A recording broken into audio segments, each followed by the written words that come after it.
Hello दोस्तों, कैसे हो। आज हम देखेंगे क्लास क्लास 10 से प्रकाश का परावर्तन, जिसका पहला क्लास आप लोगों ने देखा होगा। अगर जिन्होंने नहीं देखा होगा वो जाकर आप देख लीजिएगा। प्रकाश का परावर्तन का क्लास में हम इंट्रोडक्शन देखे थे। आज हम देखेंगे प्रकाश का परावर्तन। चलिए क्लास को स्टार्ट करते हैं। पहला है आपका क्या, प्रकाश का परावर्तन।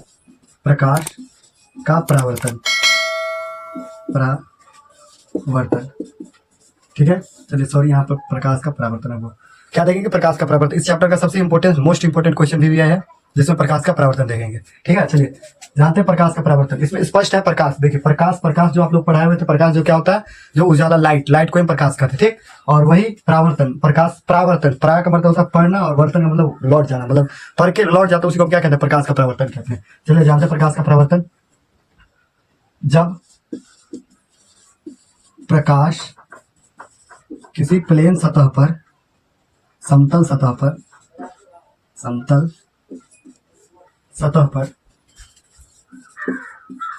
पर पड़ती है और फिर वापस लौट जाती है, वापस लौट जाती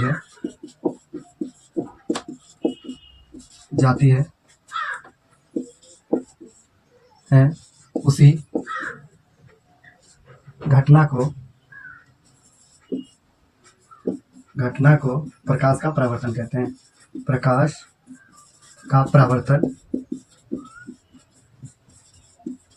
कहते हैं। प्रकाश का परावर्तन किसे कहते हैं, जब प्रकाश किसी भी प्लेन सतह पर, किसी भी समतल सतह होता है उस पर टकराकर और वापस लौट जाती है, तो इसी प्रक्रिया को क्या कहते हैं, प्रकाश का परावर्तन कहते हैं, ठीक है। चलिए जानते हैं आगे। जैसे कि ये कोई समतल सतह है, समझ लीजिए कोई समतल सतह है, ये क्या है आपका समतल सतह है, और इस समतल सतह पर अगर कोई किरण आएगी, जब प्रकाश आएगी और टकरा कर फिर वापस लौट जाती है, यहाँ पर प्रकाश आए और प्रकाश इस बिंदु पर पड़ने के बाद क्या होते हैं, फिर से वो लौट जाते हैं, तो इसी घटना को हम क्या कहते हैं, प्रकाश का परावर्तन कहते हैं, ठीक है। चलिए आगे जानते हैं प्रकाश का परावर्तन जो होता है, कुछ नियम कानून को देखते हुए मतलब प्रकाश का परावर्तन का घटना करते हैं। चलिए जानते हैं कि प्रकाश के परावर्तन का नियम। प्रकाश के परावर्तन के नियम तो क्या होगा, प्रकाश की किरण जब किसी समतल सतह से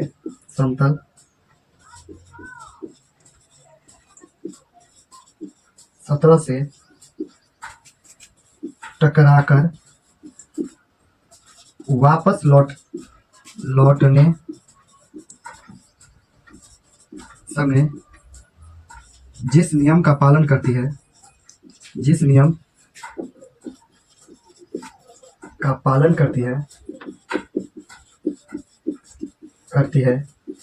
उसे प्रकाश का परावर्तन कहते हैं। प्रकाश के परावर्तन के नियम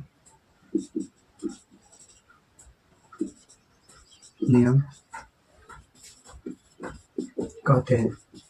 जब प्रकाश क्या होता है, किसी भी समतल सतह से जैसे यहाँ पर टकराए और टकरा के जब ये वापस लौट जाती है, तो इसी घटना के दौरान जो अपना नियम कानून जो होता है वो नियम पालन करके लौटता है, उसी घटना को हम क्या कहते हैं, प्रकाश का परावर्तन के नियम कहते हैं। चलिए प्रकाश के परावर्तन के कितने नियम होते हैं, तो प्रकाश के परावर्तन के 2 नियम होते हैं।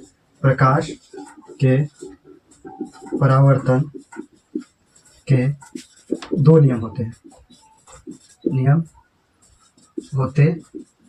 प्रकाश के जो परावर्तन होते हैं उस समय में, प्रकाश के परावर्तन होते समय जो नियम लागू होता है वो 2 नियम लागू होता है। पहला नियम जो होता है वो क्या होगा, आपतित किरण, मतलब जो किरण आती है उसे हम क्या कहते हैं, आपतित किरण। ये आपतित किरण और ये अभिलंब जो ये बिंदु है, इस बिंदु पे आपतन बिंदु, और ये परावर्तित किरण, ये जो परावर्तित किरण जा रही है वो किरण, ये तीनों किरण क्या होती है, एक ही बिंदु पे घटना घटती है। ये घटना जो घटती है क्या होती है, एक ही बिंदु पर। और ये जो अभिलंब है, बीच में जो हम अभिलंब लेते हैं, नॉर्मल लेते हैं, ये तीनों क्या होता है, एक ही बिंदु पर एक ही तल में ये घटना घटती है, ठीक है। चलिए दूसरा है कि जो आपतन कोण, मतलब कि आपतित किरण और अभिलंब के जो बीच में ये कोण बनता है, ये साथ में परावर्तित किरण और अभिलंब के साथ जो कोण बनता है वो, ये दोनों आपस में क्या होती है, हमेशा बराबर होती है। जितने एंगल बनाकर ये आएगी अभिलंब के साथ में, उतने ही एंगल बनाकर क्या होती है, वापस लौट जाती है। तो प्रकाश के परावर्तन के नियम आप लोग याद कर सकते हैं, क्योंकि सबसे आसान है। देखिए सबसे क्या याद रखना है कि ये जो आती की हुई किरण होती है उसे आपतित किरण है, और जो जाति क्या हो जाएगा, परावर्तित किरण, पर परावर्तित हो गई, वापस लौट गई, तो उसे क्या कहते हैं, परावर्तित किरण कहते हैं। साथ में और इसके बीच में हम एक अभिलंब लेते हैं, वो हो गया। तो ये तीनों क्या होते हैं, एक ही बिंदु में होता है। क्या होता है, एक ही बिंदु में होता है। ठीक है। दूसरा है कि प्रकाश आपतित कोण, आपतन कोण, मतलब जो अभिलंब के साथ जो आती हुई किरण जो कोण बनाती है उसी को हम क्या कहते हैं, आपतन कोण कहते हैं ये। और दूसरा आपका क्या होगा कि अभिलंब के बाद जो बिंदु पे पड़ने के बाद जो किरण लौट जाती है परावर्तित किरण, और जो अभिलंब के साथ जो कोण बनाती है उसी को हम क्या कहते हैं, परावर्तन कोण कहते हैं। तो ये दोनों क्या होता है, बराबर होता है। आपतन कोण को आई द्वारा और परावर्तित किरण को, परावर्तन कोण को क्या कहते हैं, आर द्वारा सूचित करते हैं। तो आई एंगल जो होता है हमेशा आर एंगल के बराबर होता है। यही होता है क्या आपका प्रकाश का परावर्तन। चलिए मिटा लेते हैं। इसके बाद जानेंगे ये जो पॉइंट पढ़े थे कि आपतित किरण, आपतन बिंदु, इस सब के बारे में पढ़ेंगे।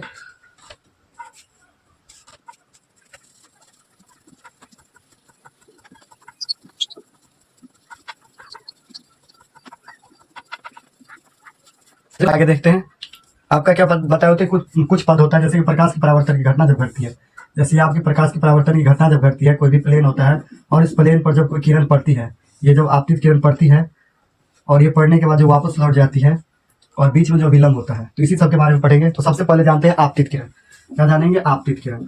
आपतित किरण, किरण आपतित किरण किसे कहते हैं, तो कहेंगे वह किरण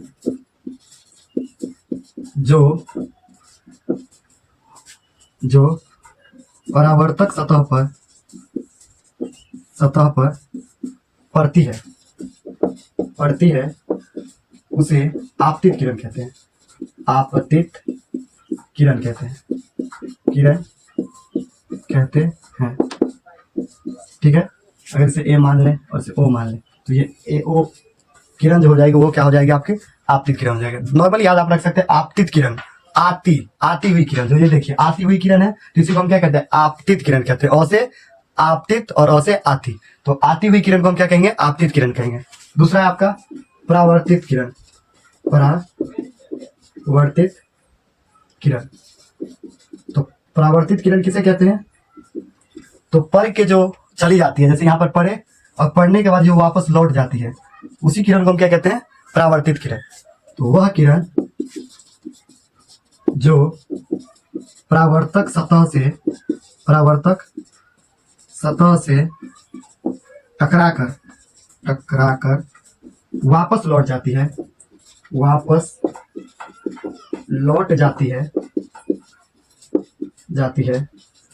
उसे ही परावर्तित किरण कहते हैं। परावर्तित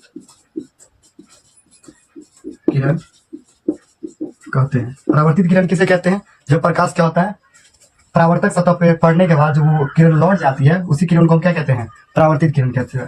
अगर इस बिंदु को हम बी मान लें तो ओ बी जो किरण हो जाएगी वही किरण क्या कहलाएगी, परावर्तित किरण कहलाएगी। चलिए अब जानते हैं कि आपतन बिंदु।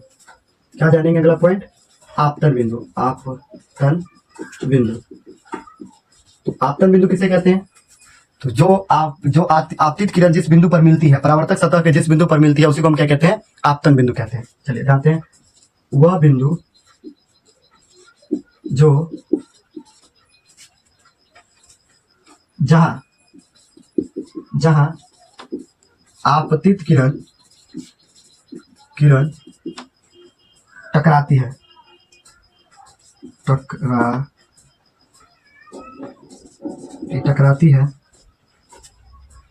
टकराती है उसे आपतन बिंदु कहते हैं।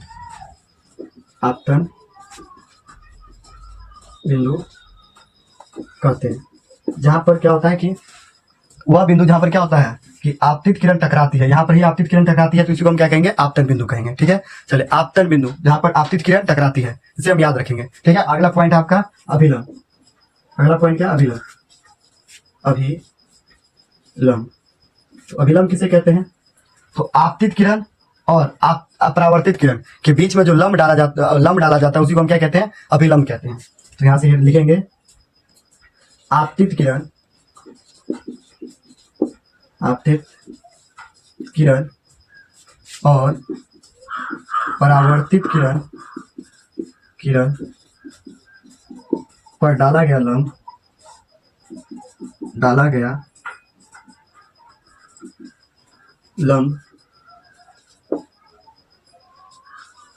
अभिलंब कहलाता है।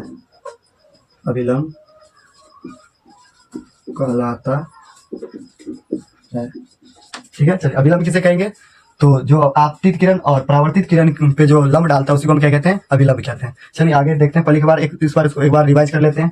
पहला है आपतित किरण। आपतित किरण किसे कहते हैं? जो किरण आती हुई प्रतीत होता है। जो किरण क्या होता है? आती है, मतलब प्रकाश की परावर्तक सतह पर जो किरण आकर टकराती है उसी को हम क्या कहते हैं? परावर्तित किरण कहते हैं। दूसरा आपका परावर्तित किरण। परावर्तित किरण किसे कहेंगे? तो जो प्रकाश के आपतित किरण परावर्तक सतह पर टकराने के बाद जो किरण वापस लौट जाती है उसी को हम क्या कहते हैं? परावर्तित किरण कहते हैं। अगला पॉइंट आपका आपतन बिंदु। आपतन बिंदु किसे कहते हैं? जो आपतित बिंदु, वो आपतित बिंदु जहां पर परावर्तक, जिस परावर्तक सतह पर मिलती है उसी पॉइंट को क्या कहते हैं? आपको परावर्तन बिंदु कहते हैं, आपतन बिंदु कहते हैं, सॉरी। उसके बाद आपका अभिलंब। अभिलंब किसे कहते हैं? तो आपतित किरण और परावर्तित किरण पे जो लंब डाला जाता है उसी को हम क्या कहते हैं? अभिलंब कहते हैं। चलिए आगे देखेंगे अब परावर्तन कोण। तो नॉर्मली आप लिख सकते हैं परावर्तन कोण के बारे में। आपतन कोण के बारे में सबसे पहले जानेंगे, फिर परावर्तन कोण के जानेंगे। आपतन कोण किसे कहते हैं? जो आपतित किरण और अभिलंब के बीच में जो एंगल बनाता है उसी को हम क्या कहते हैं? आपतन कोण कहते हैं। तो आपतन कोण को आई द्वारा सूचित किया जाता है, ये भी आप याद रखिएगा। दूसरा आपका जो आपतन परावर्तित किरण और अभिलंब के बीच में जो एंगल बनता है उसी को हम क्या कहते हैं? परावर्तन कोण कहते हैं, जिसे हम आर द्वारा सूचित करते हैं। ठीक है, ये दोनों क्या होता है परावर्तन के नियम में? ये दोनों हमेशा बराबर होता है। जितना ये आर होगा, आई होगा, उतना ही क्या होता है? आपका आर होता है। दूसरा है कि आपतित किरण और आपतन बिंदु और अभिलंब तीनों क्या होता है? एक ही तल में होता है। ठीक है, ये सब आप याद रख सकते हैं। चलिए आगे देखते हैं, पहले इसे मिटा लेते हैं।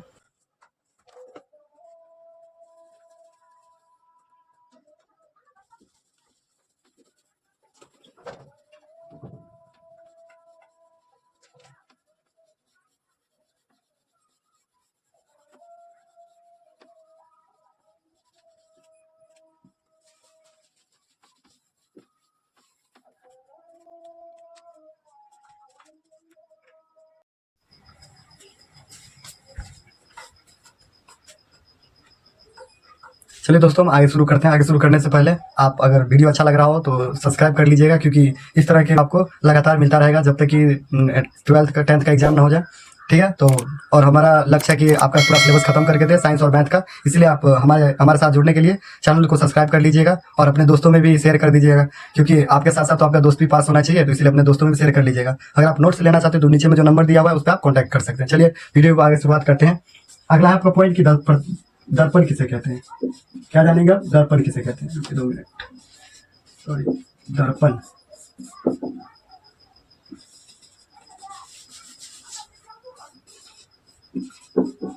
दर्पण दर्पण किसे कहते हैं? अब जानेंगे क्या दर्पण किसे कहते हैं। तो आप लोगों को पता ही होगा कि दर्पण किसे कहते हैं, कि इमेज जिसमें हम लोग क्या करते हैं, अपना चेहरा देखते हैं, उसे भी एक प्रकार से वो भी एक दर्पण ही होता है, जिसे हम क्या कहते हैं। चलिए दर्पण किसे कहते हैं? तो वह परावर्तक सतह जिस पर क्या होता है,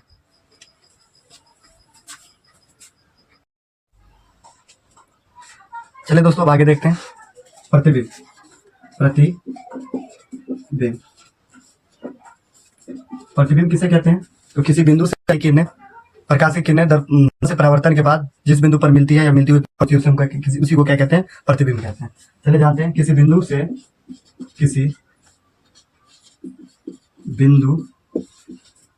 स्रोत से आने वाली किरणें परावर्तन के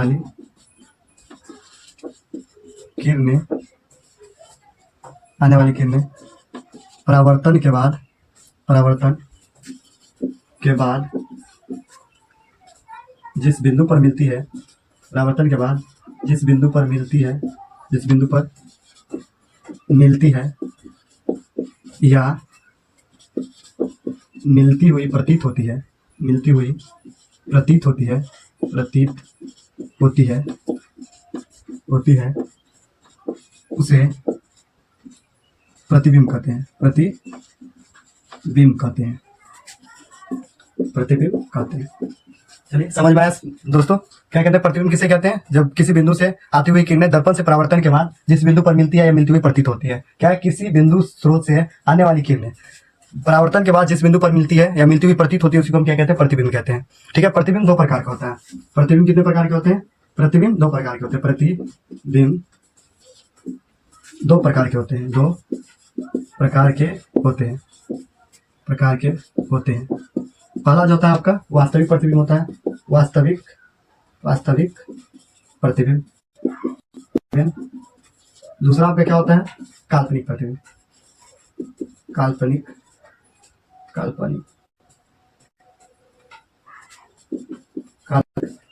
प्रतिबिंब। ठीक है दोस्तों, पहला क्या होता है आपका वास्तविक प्रतिबिंब, होता है काल्पनिक प्रतिबिंब। आपने देखा है कि प्रतिबिंब का परिभाषा कि किसी बिंदु स्रोत से आने वाली किरणें परावर्तन के बाद जिस बिंदु पर मिलती है या मिलती हुई प्रतीत होती है उसी को हम क्या कहते हैं, प्रकाश का परावर्तन प्रतिबिंब कहते हैं। तो प्रतिबिंब यही आपका होता है। वास्तविक प्रतिबिंब किसे कहते हैं, जो मिलती है, जो क्या होता है, मिलती है, उस बिंदु पर एग्जैक्ट वो जाकर मिलेगी, उसी को हम क्या कहेंगे, वास्तविक प्रतिबिंब कहेंगे। और काल्पनिक प्रतिबिंब किसे कहेंगे, जो मिलती हुई प्रतीत होती है। चलिए लिख लेते हैं, आपका क्या वास्तविक प्रतिबिंब, वास्तविक प्रतिबिंब। तो वास्तविक प्रतिबिंब किसे कहते हैं, किसी बिंदु स्रोत से आने वाली किरणें परावर्तन के बाद जिस बिंदु पर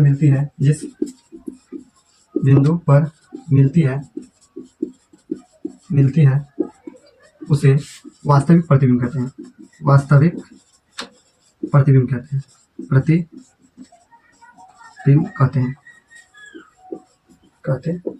वास्तविक प्रतिबिंब किसे कहते हैं, जो मिलती हुई प्रतीत होती है, याद रख सकते हैं आप। दूसरा है आपका काल्पनिक प्रतिबिंब। काल्पनिक प्रतिबिंब में वही याद रखना है कि जो मिलती हुई प्रतीत होता है, काल्पनिक प्रतिबिंब। सॉरी, आपको इसमें कह दिए थे कि मिलती हुई प्रतीत होती है, जो मिलती है, एग्जैक्ट मिलती है, उसी को हम क्या कहते हैं, वास्तविक प्रतिबिंब कहते हैं। अगला आपका काल्पनिक प्रतिबिंब।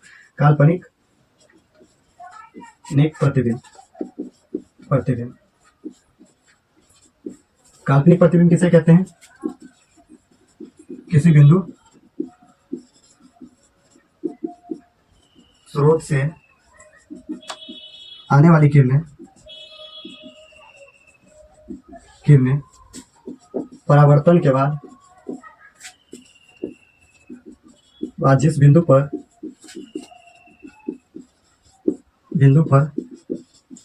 मिलती हुई प्रतीत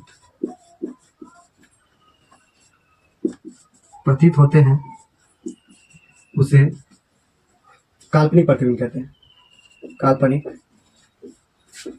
प्रतिबिंब कहते हैं। काल्पनिक प्रतिबिंब किसे कहेंगे, जो मिलती हुई प्रतीत होती है उसी को हम काल्पनिक प्रतिबिंब कहते हैं। यहाँ से बहुत ही अच्छा क्वेश्चन बिहार बोर्ड हर एक साल अटैच करती है या पूछती है कि काल्पनिक प्रतिबिंब किसे कहते हैं, या वास्तविक प्रतिबिंब क्या कहते हैं। नहीं तो कभी कभी 5 नंबर पूछ लेते हैं कि वास्तविक प्रतिबिंब और काल्पनिक प्रतिबिंब में अंतर क्या है। तो आप लिख सकते हैं, पहला डेफिनेशन आप डाल सकते हैं, दोनों का उत्तर में लिख सकते हैं कि वास्तविक प्रतिबिंब होता है इसका हमेशा उल्टा बनता है, और इसका बनता है हमेशा सीधा बनता है। इसका कैसा बनता है, सीधा बनता है, इसका उल्टा बनता है। दूसरा है कि वास्तविक प्रतिबिंब को हम एक लाइन द्वारा सूचित करते हैं, लेकिन अगर काल्पनिक प्रतिबिंब की बात करेंगे तो काल्पनिक प्रतिबिंब को हम 2T लाइन के द्वारा सूचित करते हैं। ठीक है, और आगे अगर वास्तविक प्रतिबिंब और काल्पनिक प्रतिबिंब, वास्तविक प्रतिबिंब पर्दे के पर उतारा जा सकता है, लेकिन काल्पनिक प्रतिबिंब को आप पर्दे पर प्राप्त नहीं कर सकते। ये भी क्वेश्चन पूछ सकता है बिहार बोर्ड, और हर एक साल इससे क्वेश्चन आता ही है, इसीलिए आप लोग इसको ध्यान से देख लीजिएगा। चलिए, बहुत ही वीडियो लंबा है, इसीलिए आज रहने देते हैं। अच्छा लगा हो तो आप कर सकते हैं, सब्सक्राइब कर सकते हैं और अपने दोस्तों में भी शेयर कर सकते हैं। Thank you so much. अगर इसी तरह के वीडियो और भी चाहिए तो आप चैनल को सब्सक्राइब कर लीजिएगा, क्योंकि पर डे हमारे द्वारा आपको वीडियो एक प्रोवाइड होता रहेगा। और थैंक यू सो मच।